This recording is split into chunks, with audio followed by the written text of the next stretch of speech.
Good afternoon. I hate when people do it again, but let's do it again. Good afternoon. Hi, folks. I'm Amy Bredmone, President of the St. Paul City Council and Council Member for Ward 5. It is my distinguished honor to welcome the St. Paul Police Department and St. Paul Fire IAFF Local 21 Honor Guard, who will present our flags, followed by the Pledge of Allegiance. I am also pleased to introduce students from Central High School Chamber Choir, Soprano Alto, Tenor Bass Choir, who will sing our national anthem.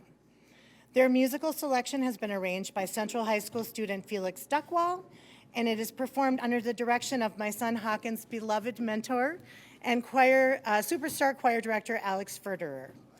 Please rise, and Honor Guard, please present the colors.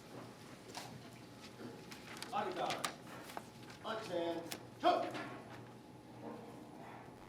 Honor Guard, present arms. Detail, present arms.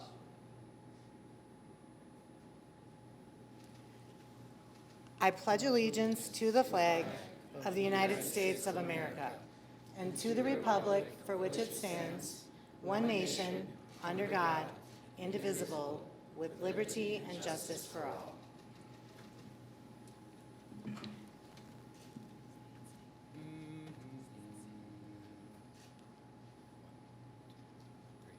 Oh, say, can you see by the dawn's early light what so proudly we hailed at the twilight's last gleaming, whose broad stripes and bright stars through the perilous fight o'er the ramparts we watched were so gallantly streaming, and the rocket's red glare, the bombs bursting in air, gave proof through the night that our flag was still there. Oh, say does that star-spangled banner yet wave o'er the land of the free and the home of the brave?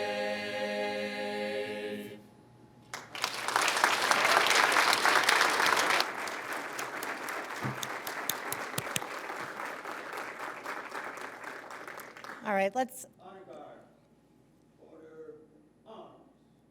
Detail, order, arms. Honor Guard, right, face. Forward, march.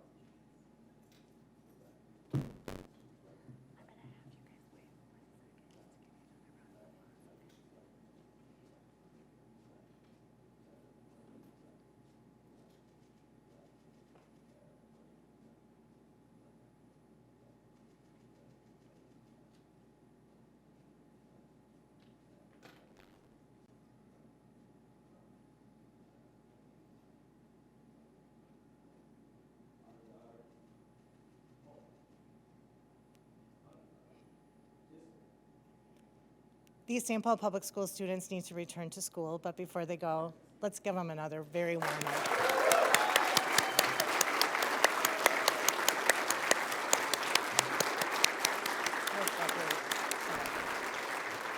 Thank you, guys. That was beautiful. Beautiful. Beautiful.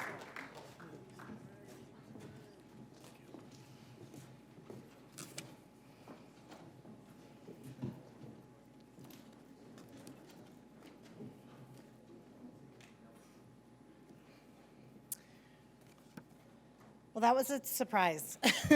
Alex Ferderer and the choir was a choir director at Open World Learning and came to Central, so it was a real pleasure to see his work here and to have students welcome us back into Oxford Community Center. So thank you. To my colleagues on the St. Paul City Council, and with us today, Councilmember Naker, Councilmember Tolbert, Councilmember Jalali, Councilmember Ballinger are present with us today. To our department leaders, and among them, I believe the mayor will be addressing or mentioning more by name, but recognizing Chief Axel Henry, Chief Butch Inks, our Deputy Mayor Jamie Tincher. Thank you for joining us today.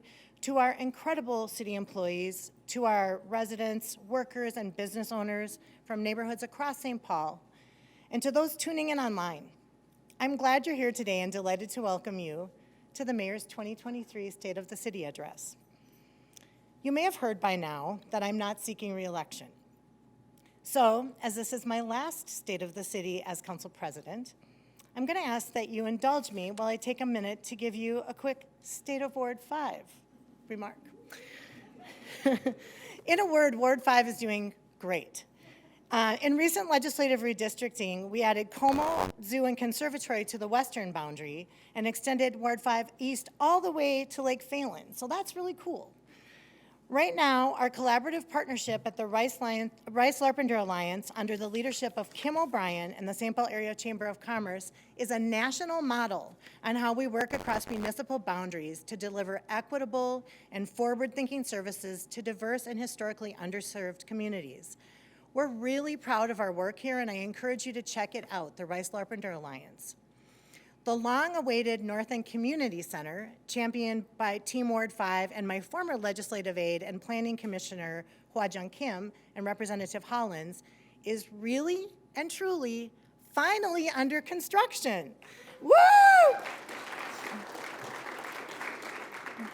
You can actually peek through the little wind slits in the construction wall, and I encourage you to do that too. This $20 million plus investment located right next door to the Rice Street Library may even be open in time for the state of our city in 2024. This is a huge investment in the North End, and I can't wait to see it open. The DNR's Gateway Trail has been disconnected through the east side and the North End since I-35E was reconstructed about a decade ago, and is at long last being rebuilt and rerouted. Going forward, the trail will run along the highway and under Maryland Avenue to, at long last, connect our state capital to the city of Stillwater. You can catch a peek at the construction work at Arlington and Lorient.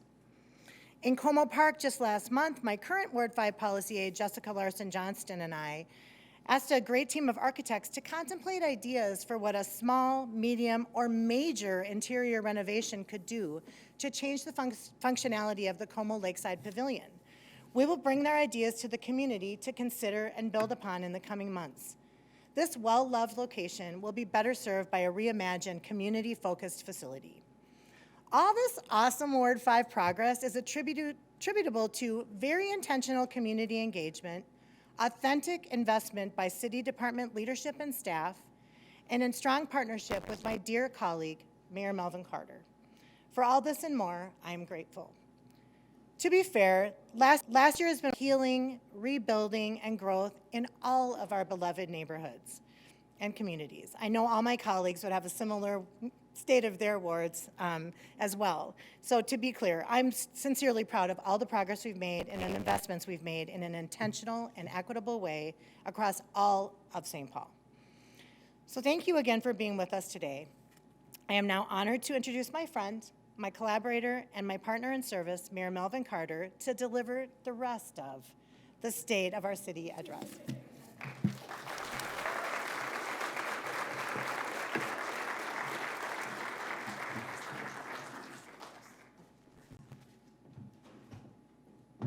Good afternoon, and thank you all for being here today for our 2023 State of the Rest of the City address. City Council President, I just want to say thank you for that kind introduction, and thank you for your 12 years of dedicated service to the residents of our great city of St. Paul, dating back to your first day on the City Council when we found out that we would spend the next couple years sitting next to one another. Those were fun times. The incredible work that you have accomplished throughout your 3 terms on the City Council really is a testament to your steadfast leadership and unwavering support of our mission of creating a St. Paul that works for all of us. As we all know, our annual State of our City address lifts up this commitment, not as an achievement of a mayor or just its city council, but rather an ongoing effort of our whole community. all of us working together to make our community work. So before I offer formal remarks, we want to create what we think of as a new tradition. I want to invite Council President Brimborn, Deputy Mayor Jamie Tincher, and Fire Chief Butch Inks up to the stage to help me honor 3 heroic individuals who responded to a tragic incident at this community center 3 months ago to the day. Please.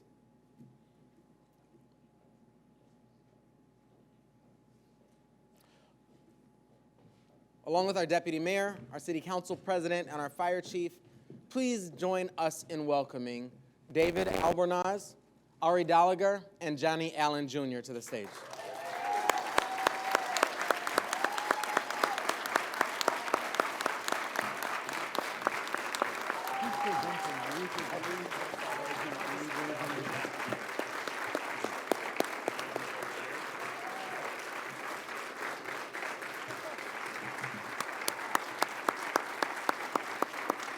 I'll say something briefly and I'll give it on to you.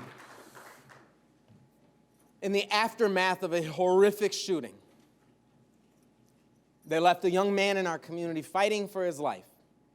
David rushed outside these doors to provide first aid. As David provided that critical assistance, Ari called 911 to provide important updates to the dispatcher. To prevent that young person from going into shock, Johnny rushed to his vehicle to retrieve towels and held this young person's hand until medics arrived. Their urgent response embodies the commitment that workers in our community have to safety and security of our young people and demonstrates that we, our team, our staff, our nonprofit partners, this community will literally do whatever it takes to help them succeed. Ari, David, and Johnny, thank you for your passion, for your service to our community, and for going above and beyond the call of duty to save a life. And with that, I'll pass it over to Roy Makosa, our Deputy Chief of our Fire Department. Thank you, Mayor Carter, and good afternoon. The St. Paul Fire Department proudly recognizes the following individuals with letters of appreciation: Ari Gallagher, David Albornoz, Johnny Allen Jr. The St. Paul Fire Department values the aggressive actions of fire, EMS, and rescue functions during the delivery of emergency services for the residents and visitors of our city. On Wednesday, January 18th, 2023, your quick response and resourceful training was called into action when a patron of the City of St. Paul Parks and Rec facility, Jimmy Lee Rec Center, suffered a traumatic, life-threatening, and medical emergency. It was in coordination with fellow Rec Center employees that you worked intentionally through the process of calling 911, performing care, and calling 911 paramedics and EMTs from St. Paul Fire Department, who arrived to take over definitive care and transport the individual to a local hospital for further care and life-saving interventions. Your deliberate efforts proved to be life-saving and certainly life-changing for their patient, their family, and friends. Fire Chief Butch Inks.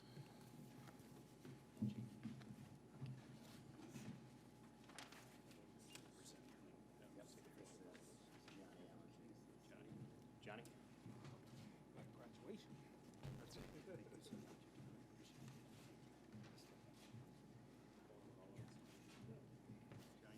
I know. Hold on 1 second. Let's read all the photos at the same time. Let's do photos. One big photo. Let's do photos individually. Okay. Individually? Yeah.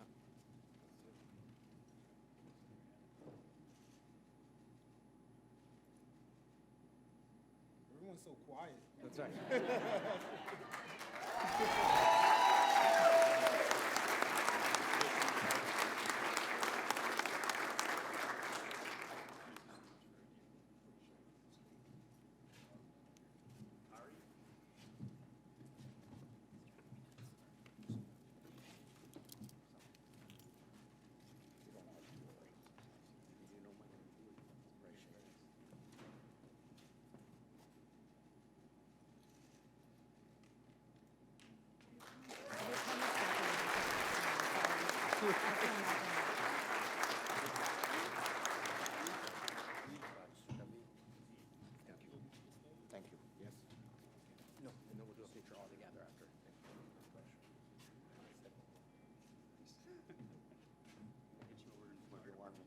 Right there, right there. Right, no, just step right in. There you go. Thank you.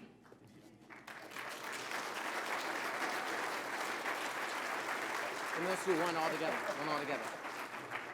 One, just come in the center. You guys are in the middle. Okay.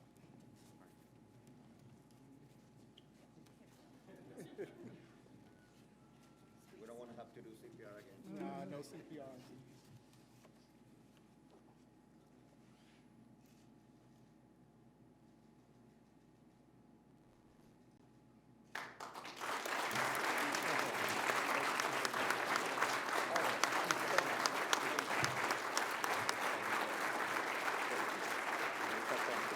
Thank you, Amy. You're working us over. Thank you, Major. Really appreciate that. Thanks.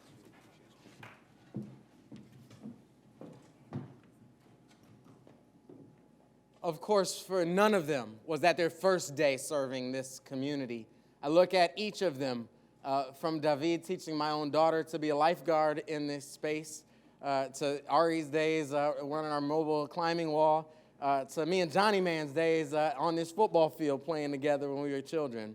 And appreciate all three of you for the way that you pay it forward each and every day in our community. Please, one more round of applause.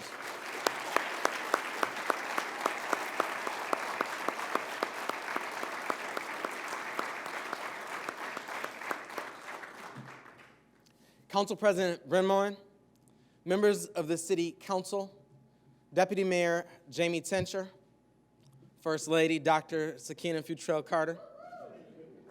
That's right.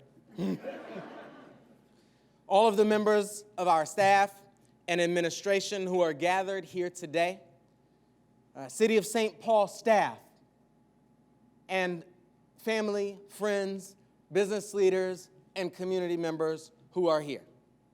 Greetings. And I should also say to our St. Paul Public Schools employees who are here, please give them a round of applause as well.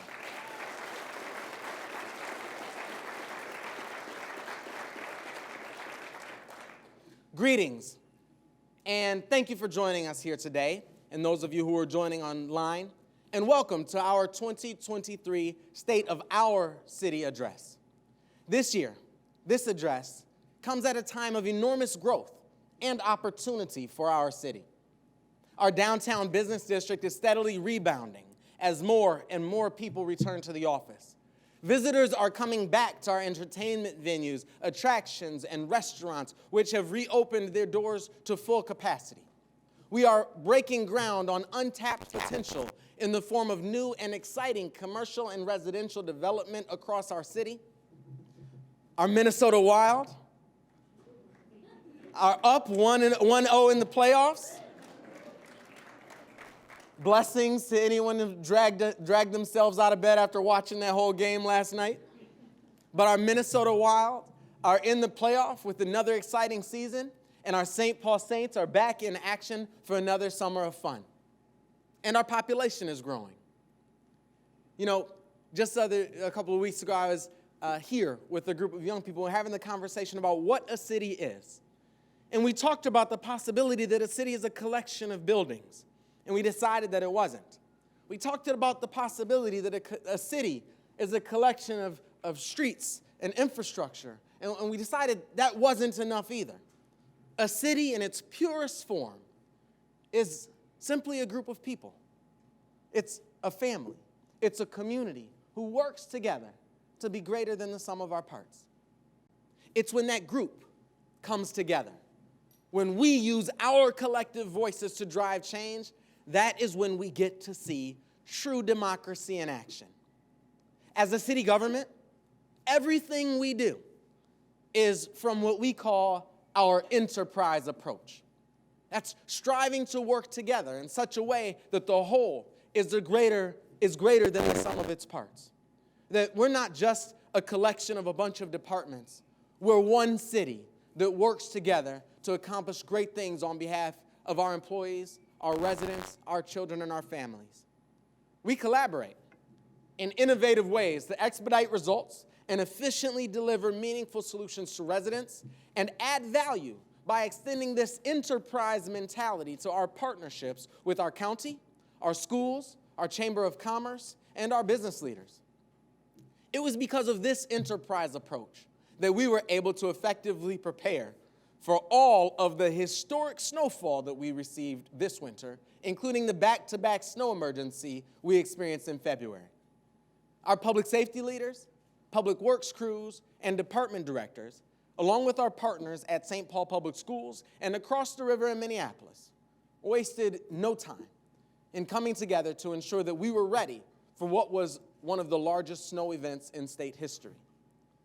We secured thousands of free off-street parking spaces by opening up downtown parking ramps and community center parking lots. Our library and parks and recreation workers came in early and stayed late so that our young people had a warm, safe place to go when school was canceled and a healthy meal to eat. Our plow drivers worked exhaustingly long shifts to clear heavy snow from our streets, allowing our first responders to safely navigate the city in the event of an emergency.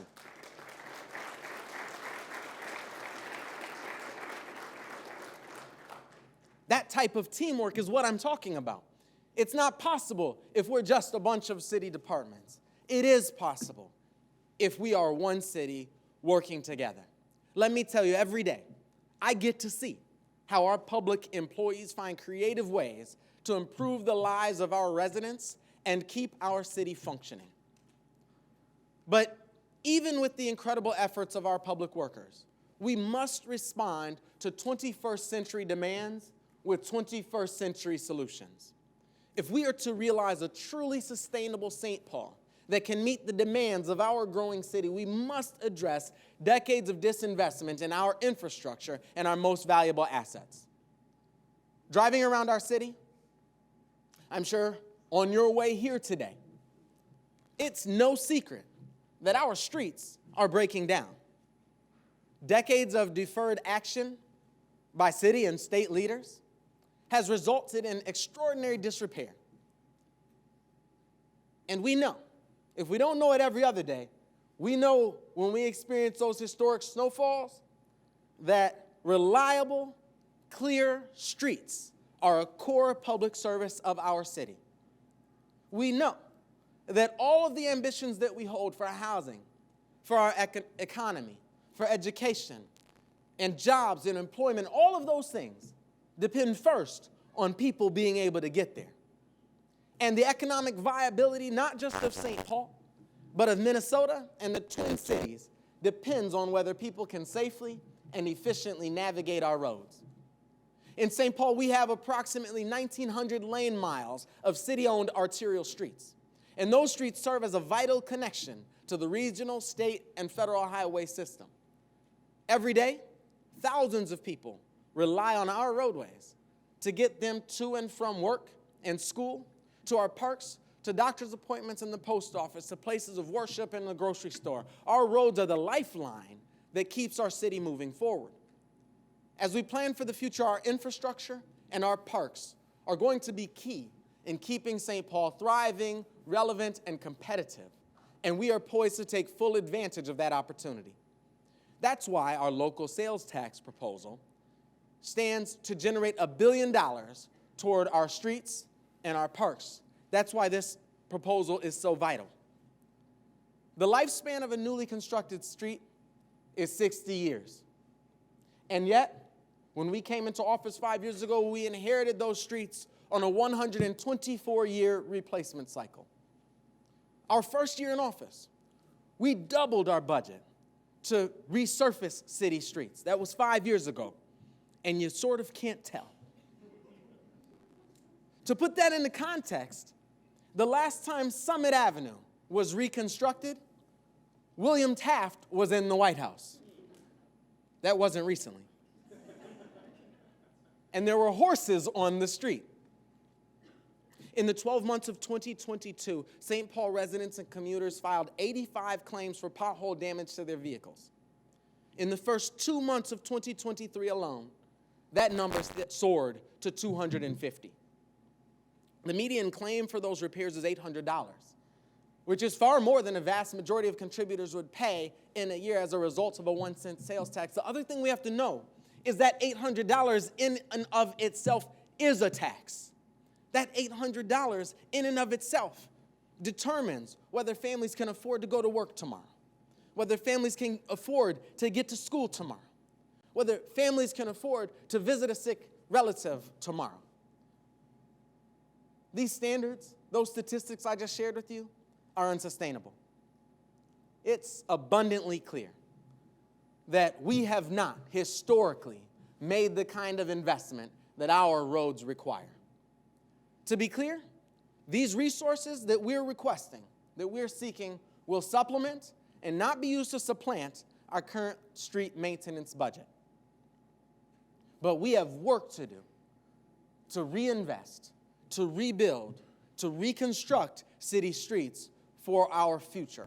And so that our children who will sit in these seats long after we're gone can inherit a healthy, vibrant city that we know we can give to them. Our parks facilities also stand to benefit greatly from the revenue of a sales tax. I tell folks all the time that our streets and our parks are something of a reciprocal of one another. Everyone hates our streets and knows we need to pump big money into them. Everyone loves our parks and may not realize the extent to which that if we fail to invest today, we'll find ourselves in the same position with our streets as we find ourselves in our parks right now. This investment would revitalize aging parks infrastructure, focusing on the parks, community centers, trails, bikeway connections, and athletic facilities most in need. We are proud to operate one of the best urban park systems in the nation.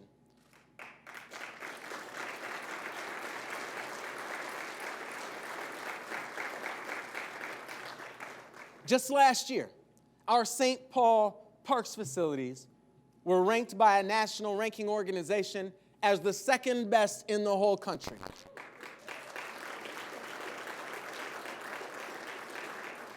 Now, normally anytime anyone ranks St. Paul second, I ask for a recount. But we were ranked second only to Washington, D.C., who receives federal funding for the National Mall, and I think that's all right. Our parks attract more than 15 million outdoor enthusiasts annually from all over the country. We have over 200 neighborhood and regional parks, 212 miles of bikeways and trails, immediate access to the Mississippi River, and a wide variety of amenities that offer year-round access. Funding would also provide the opportunity to connect the region with natural resources in new and exciting ways, spurring development along the Mississippi River shoreline and in our greater East Side. Furthermore, an estimated 7 million people come to St. Paul each year from all over the region to experience our downtown businesses, museums, attractions, shopping, restaurants, and entertainment district. Until we prioritize the long-term stability of our roads and outdoor spaces, they will only continue to deteriorate at an exponential rate. The alternative is placing the cost of those repairs entirely on the shoulders of St. Paul residents and property owners through our property taxes. But look, our residents should not be the only ones paying for road repairs, especially when non-residents account for over 130,000 commuters into our city every day. Non-residents account for roughly 45% of visits to our regional parks and trail facilities. On a given day at Como Zoo, approximately 85% of the visitors there have come to enjoy the incredible resource that we have there from beyond the limits of our city, beyond city limits. So instead, our proposal provides the opportunity for all who enjoy our streets, all who enjoy our parks, to contribute to our continued success. That's critical, and we look forward to working together with our legislative delegation to help get us there. Our St. Paul legislative delegation have been incredible leaders at the Capitol in helping us move forward toward this proposal. And what we'll do is what we're asking for is the opportunity not to approve it at the Capitol, not to approve this sales tax increase at City Hall, because this is too important a decision for me to make by myself. It's too important a decision for our city council to make in chambers alone. This is a decision that we have to make together. So our hope is to put it on the ballot so we as a city can make that decision. As we decide, let me assure you that one way or the other, whether we plan for it or not, whether we budget for it or not, whether we want to or not, we will invest $1 billion into our streets and our parks over the next 20 years. And the longer we wait to act, the more expensive this work will become. Specifically, I want to thank Senator Sandy Pappas and Representative Athena Hollins for carrying this proposal forward at the Capitol on our behalf. Thank you.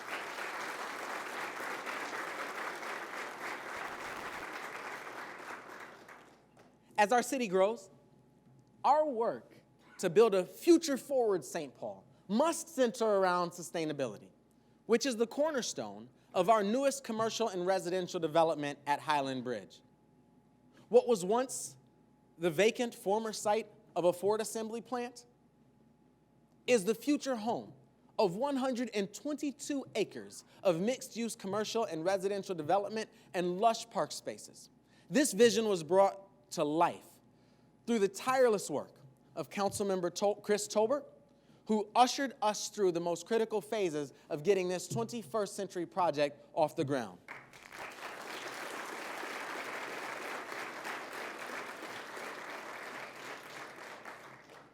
And I'll say that this work is in very many ways a metaphor for our growing city. I remember being on the city council. I remember working a long time ago in the office of former St. Paul Mayor Chris Coleman. I remember working with former Ward 3 City Council member Pat Harris as we found out the horrifying, breathtaking news that that Ford plant was going to close. And I remember as a community, we looked and said, oh my gosh, we can't imagine how in the world we'll get beyond this incredible hurdle. Today, if you've driven, if you've walked, if you've biked through that space recently, you will see that we are driving our city toward a vibrant, a thriving, a sustainable, and exciting future that may have been impossible to even imagine just a few decades ago. In addition to laying the groundwork, as we think about reinvesting in our infrastructure, as we think about reinvesting in our sustainability, we continue to work to build the most comprehensive, the most coordinated, the most data-driven approach to public safety that our city has ever endeavored.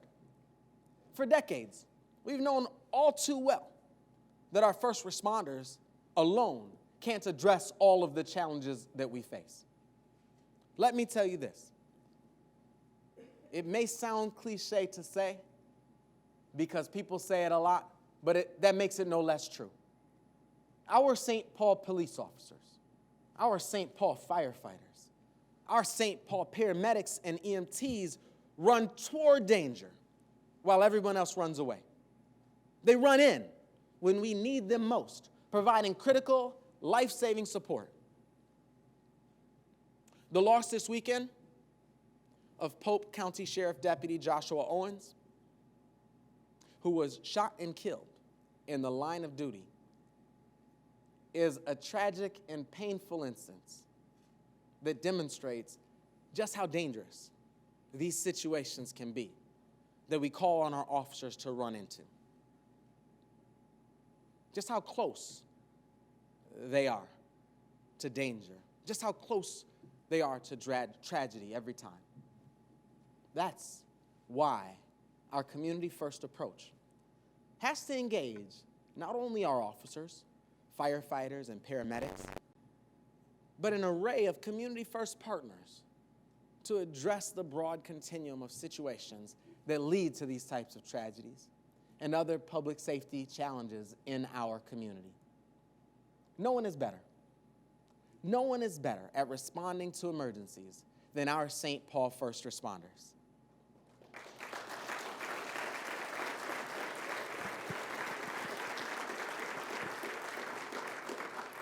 I'm going to borrow a page from City Council President Amy Brenmoen and tell you that I just said that no one is better at responding to emergencies on our behalf than our St. Paul first responders.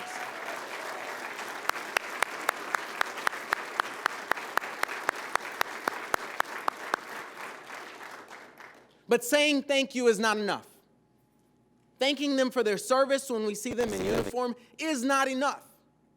Saying they can't do it all on their own as empty rhetoric, while failing to build the type of supports that can help them do it together in community as a part of a team, is just not enough.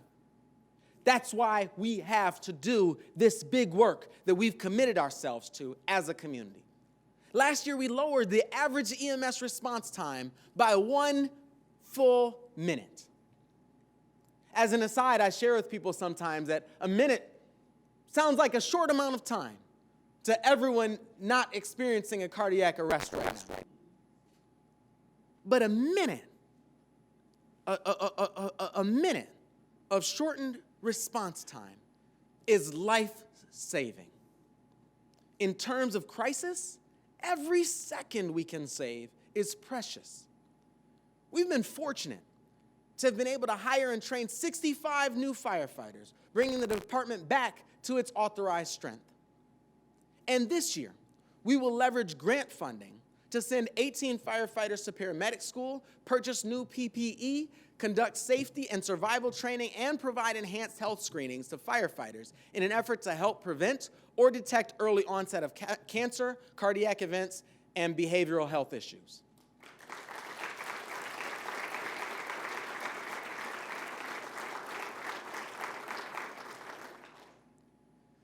We will also expand the capacity of our basic life support unit, which currently handles 9% of all fire department calls for service.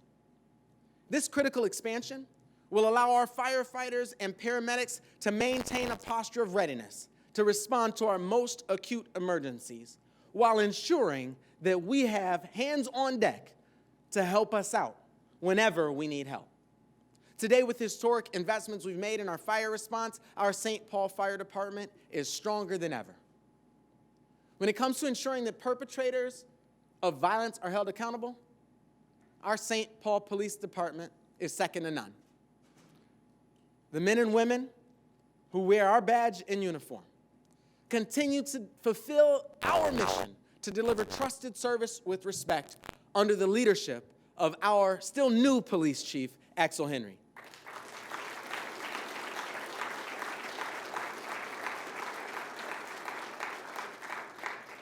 It must be noted, early this morning, our St. Paul police officers arrived on the scene of a double homicide where 2 of our East Side neighbors were tragically shot and killed.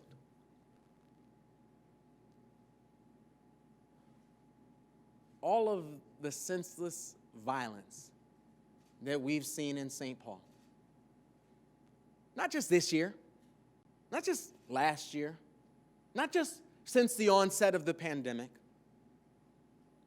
but for all of our lives. I was in high school when I woke up one morning and asked my parents, "What's that hole in the wall above my bed?" Anyone who knows my family likely knows the story of my father's 2 cousins and closest friends who were murdered in a double homicide when my father was 25. There are some of us who look at the nationwide surge in gun violence that we've experienced since the onset of the pandemic and say, "Oh, this is something new." But let me tell you, we will not solve the problem with that mentality. We have to understand how deep these challenges go in our community. We have to understand how historic these challenges have been in our community. And we have to understand that if we want to pull St. Paul off of those national trend lines, then that means St. Paul has to take unique action. When we see violence in our community like we saw this morning, it traumatizes a family. It traumatizes a neighborhood. It traumatizes our officers and our firefighters, our paramedics. It traumatizes our entire community. That's why we have to have all hands on deck to solve the problem of gun violence in our community.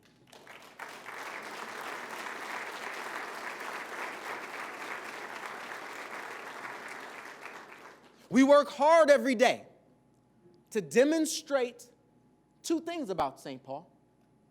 One, that it's an incredible place to find a job, get education, and access opportunity.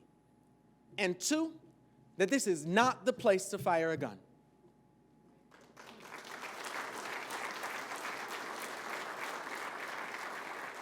Last year, we leveraged over $1 million in American Rescue Plan funding to support the Police Academy pilot program, which allowed our police department to offer a second police academy to increase the number of deployable officers. This year, through remaining American Rescue Plan dollars, the federal COPS grant and department savings will once again have the funding to support 2 academies, further bolstering our department's ranks. We've been pleased with how 2 academies in 2022 and 2 slated for 2023 have supported police department staffing and operations continuity. We have yet to find a permanent funding source to support multiple police academies on an ongoing basis, but I look forward to bringing this discussion to our community and to our council as we engage in the upcoming and future conversations around building our city budget. In the meantime, we can rest assured that our police department remains committed to engaging in critical recruiting strategies and providing the nation-leading public safety services that we've come to rely on. With the addition of a full-time recruiting sergeant and programs like our Law Enforcement Career Pathways Academy, we are doubling down on our efforts to support the hiring of future officers and law enforcement leaders from within our community. Our most recent graduating class was 70% diverse, further reflecting in our police department ranks the languages, cultures, and perspectives of our residents and community members citywide. The exceptional work of our investigative unit is proven through clearance rates that regularly exceed national averages. Last year, at a time when caseloads increased across our department and across the nation, our police homicide unit achieved and delivered for us a case clearance rate of over 80%, which is about 30 percentage points ahead of the national average.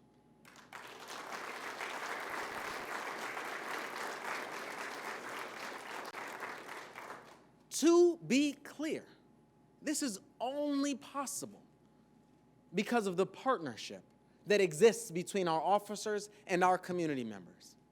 It's not just an idealistic vision, but it's a foundational element of our community-first public safety strategy. Like I've already said, no one is better at making every second count than our emergency responders in St. Paul, but we all know that how we respond in the moments after something terrible happens is only a part of the solution. For decades, we've understood public safety to be how quickly we can rush to the scene of a crime, chase someone down, lock them up, and throw away the key. For all of our life, we've been promised that if we only build bigger institutions, that if we only lock up more folks, that if we only get tougher and tougher and tougher, that our neighborhoods will be less safe. I rarely meet anyone who would argue that that approach in isolation has delivered the public safety outcomes that we know that we deserve for our community. When these tragedies unfold, entire communities are left traumatized. Individuals and families involved experience the devastating ripple effects of lives lost to violence or incarceration, a perspective which our traditional model of public safety too often neglects. The vision of public safety that we're leading, and I say we, because this is a vision that hundreds of St. Paul residents have been a part of creating together. It's about how we wrap our arms around all those who are impacted by these traumatic events. It's about how we identify the oftentimes very predictable cycles that end up erupting in violence in our community and take every single effort we can find to interrupt them.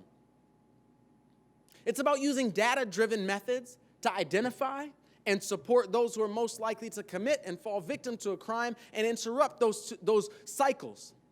Our community-first public safety framework is grounded in research and deep public engagement and collaboration.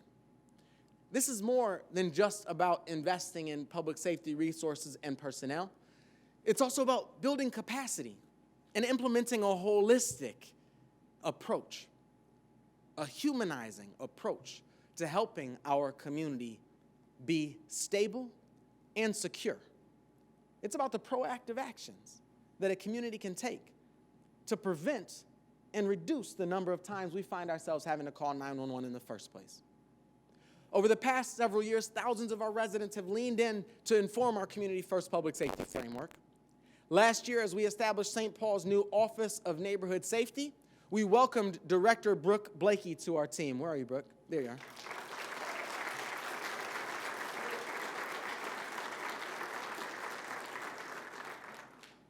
To help shape the strategies and investments and center the voices of our residents in perpetuity, we established the Neighborhood Safety Community Council, which opens us up to the long-standing community and elder wisdom that has always told us that sometimes what our young people need is a job, a tutor, a mentor, engaging activity to do after school.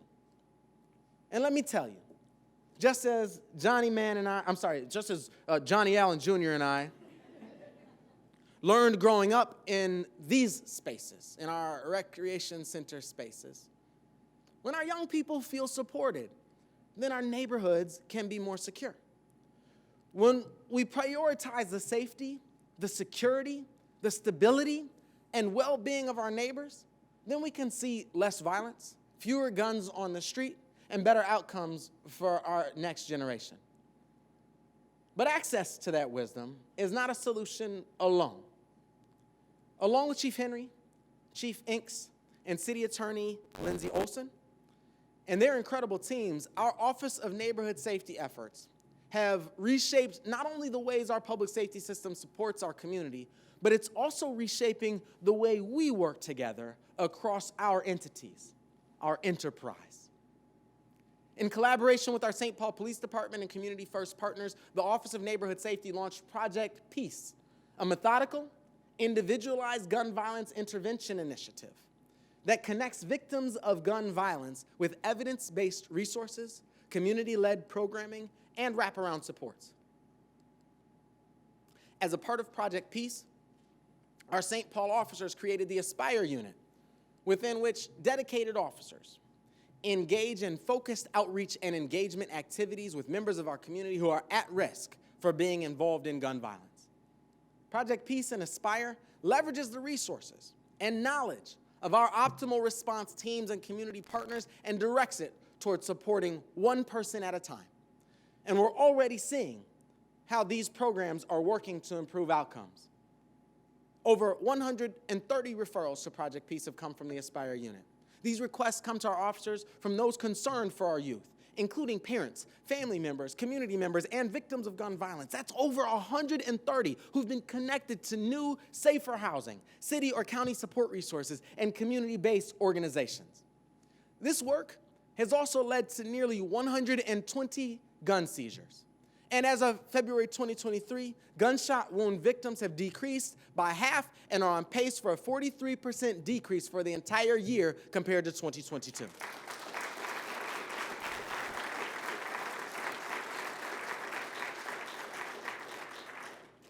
These numbers are moving in the right direction. But when it comes to keeping our families safe, our work is never done.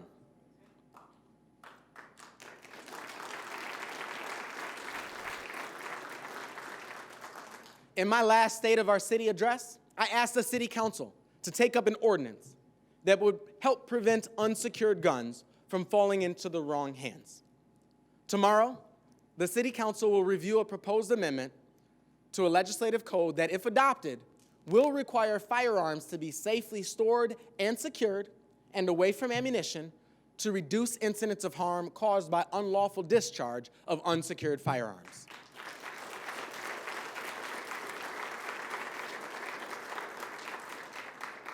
We are expecting responsible gun owners to do their part to protect our community because we know that loose guns falling into the wrong hands can have a devastating effect. In the last year, we have encountered far too many moments of almost unbearable heartbreak, which is why this work is so critical. We've experienced a vivid, heart-wrenching example of that violence just as we turned the page on the new year and learned that a shooting had occurred outside of this very recreation center.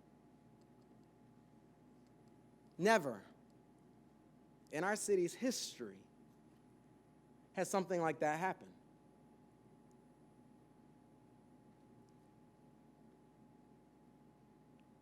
That was one of the most painful, heartbreaking events I've had to endure as your mayor. In its aftermath, I ordered a comprehensive audit of policies, practices, and resources pertaining to public safety, training and discipline, and systems for support in our St. Paul recreation centers to ensure that nothing like that will ever happen again. While those efforts will ensure we are doing everything in our power to keep our recreation centers safe, at a time when guns are the leading cause of death among our young people, at a time when guns are the leading cause of death among our young people, at a time when guns are the leading cause of death among our young people, we will continue to advocate for local authority to ban guns in our recreation center.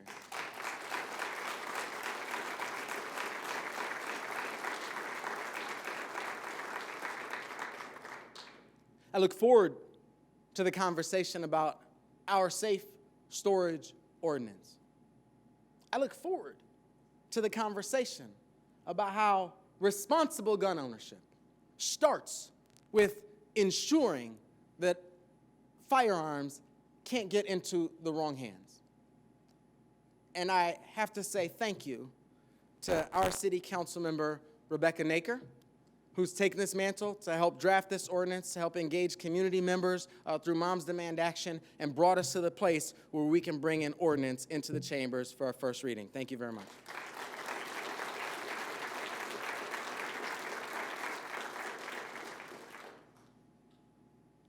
As we talk about building a city that works for all of us, I think that's about using our power collectively to bring people together and demonstrate the ways in which city government can be relevant to our everyday lives.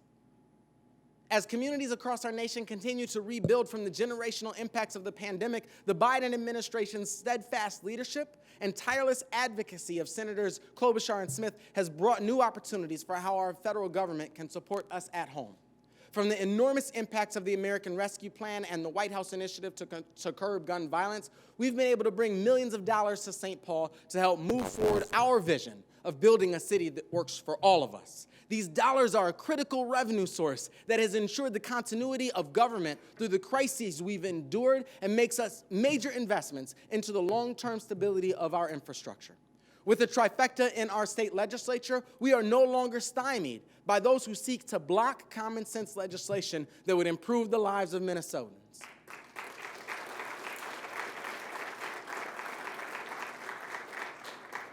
Things like codifying reproductive rights,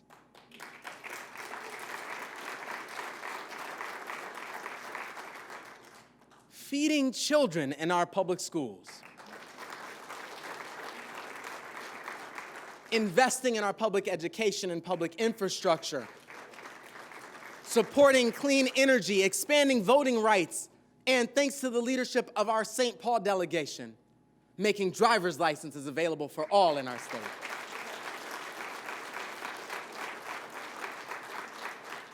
There's always more work to be done, but I'll tell you, I get excited when I hear our governor, Governor Tim Walz, declare that the era of gridlock at the Minnesota State Capitol is over.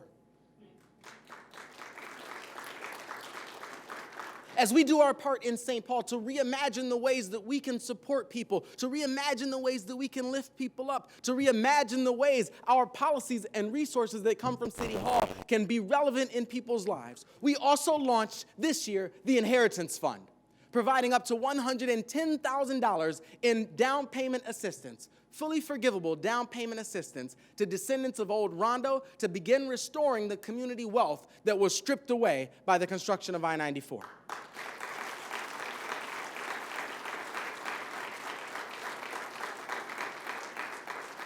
Since its launch just last month, thousands of residents have applied for our existing down payment assistance and homeowner rehab programs, with over 400 identifying as descendants of Old Rondo.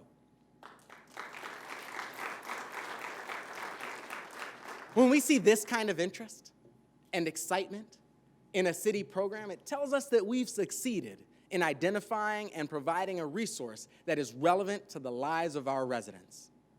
I want to thank Nicole Goodman, our Director of Planning and Economic Development, who literally brought that idea to me on day one of her employment with the city.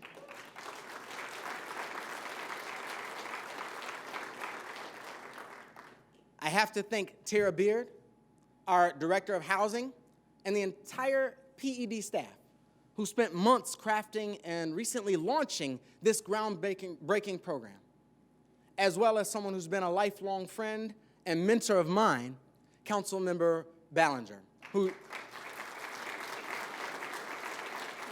I didn't get a chance to say it. Councilmember Ballinger, whose unmitigated support and advocacy of this revolutionary project ensured that it became reality. Thank you, sir.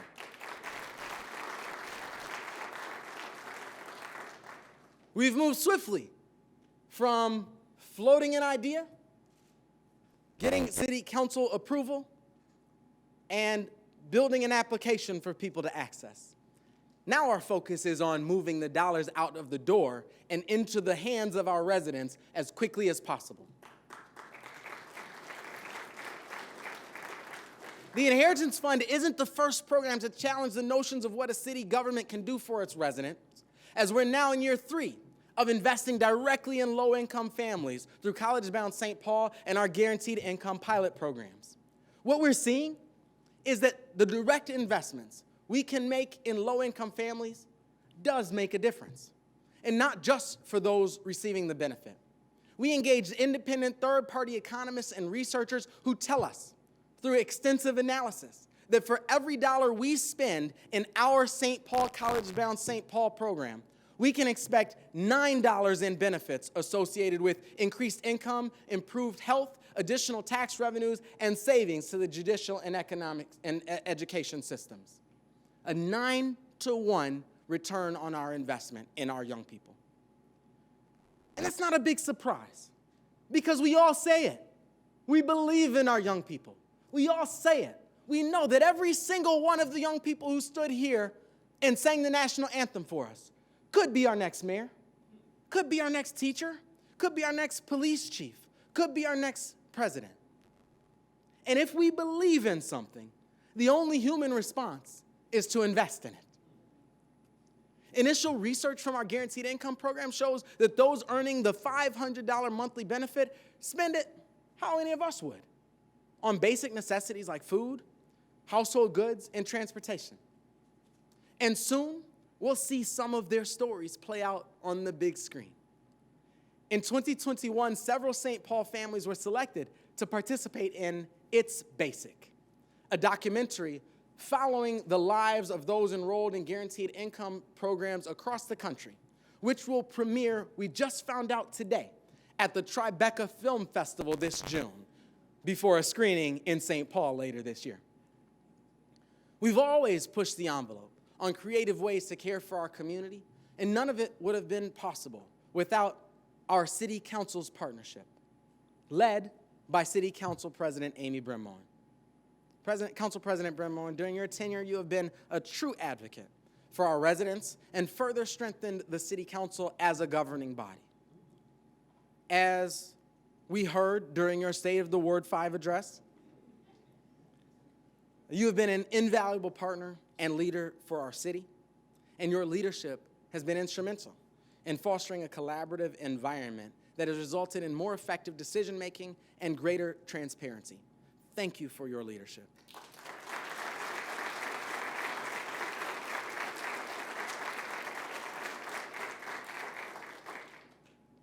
we've learned over the past couple of years that the hallmark of democracy isn't just how we use power, but how we transfer it to those who come after us. And with a number of our city council members moving on to their next chapter after this year, this upcoming year provides our community with the opportunity to renew our covenant with our government. We've seen the incredible work that Councilmember Jalali has led to bring transparency to the governing process, to bring new voices to City Hall. And her voice has been invaluable as we have engaged and continue to engage our community around building a new library in our Hamlin Midway neighborhood.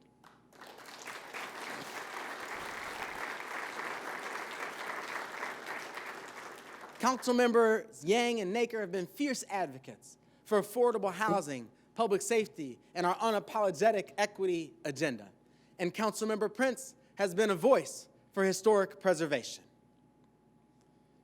It's up to all of us to decide what next year's council will look like, to renew the charge set for our city leaders serving on our behalf.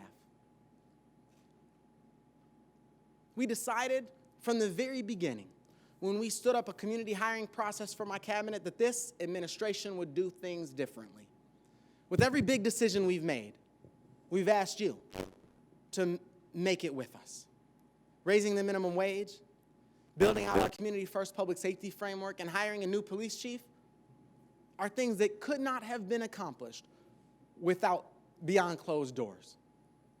This body of work that we stand to boast in St. Paul is a result of our governing together, because we've always understood our city budget to be a reflection of our shared values. But that can only be true when we build our budget together. In the coming weeks, we will announce our annual budget engagement sessions in all 7 wards, and we'll invite you, your families, your coworkers, your classmates to get engaged. I want to say thank you, because let me tell you, when we decided we were going to do our budget engagement the way that we do, it would have been easy for the good folks in our Office of Financial Services to say, hey, wait a minute, this is our busiest time of year every year.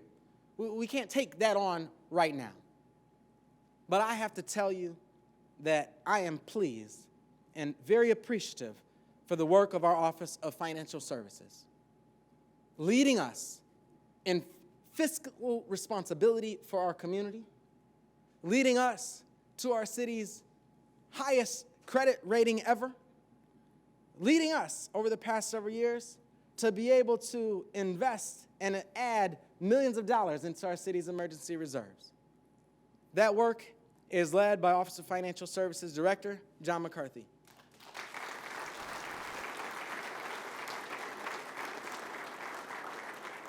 And because he'll kick me if I don't, I should also say, and a really incredible team of people in the department.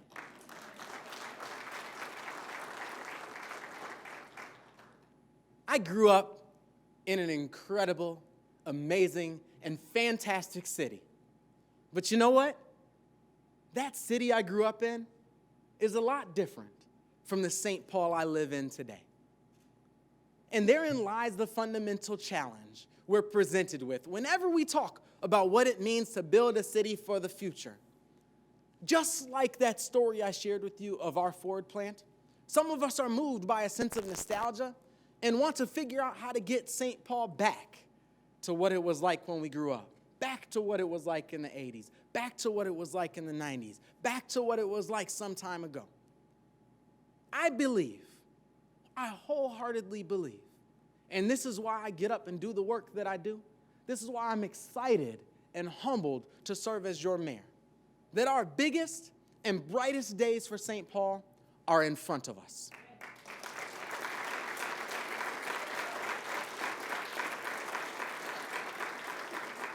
There is no doubt in my mind that we will continue building a city full of opportunity. There is no doubt in my mind that we will continue to challenge the limits on what we believe is possible in our community and what we believe is possible in City Hall. there's no doubt in my mind that we will continue to work with our city council to channel the energy, to channel the ideas, to channel the innovation, to channel the ambition of our city workers, of our families, of our innovators and entrepreneurs and business leaders in our city to build a big, bold, bright future for our city. There is no doubt in my mind that we will continue to redeem our democracy, not just through securing voting rights, but by showing our community members just how well this process can work to lift up their families, to lift up their lives.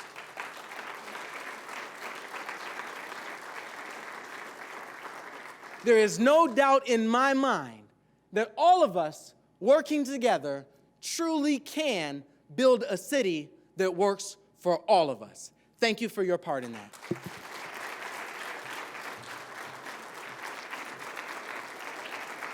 that.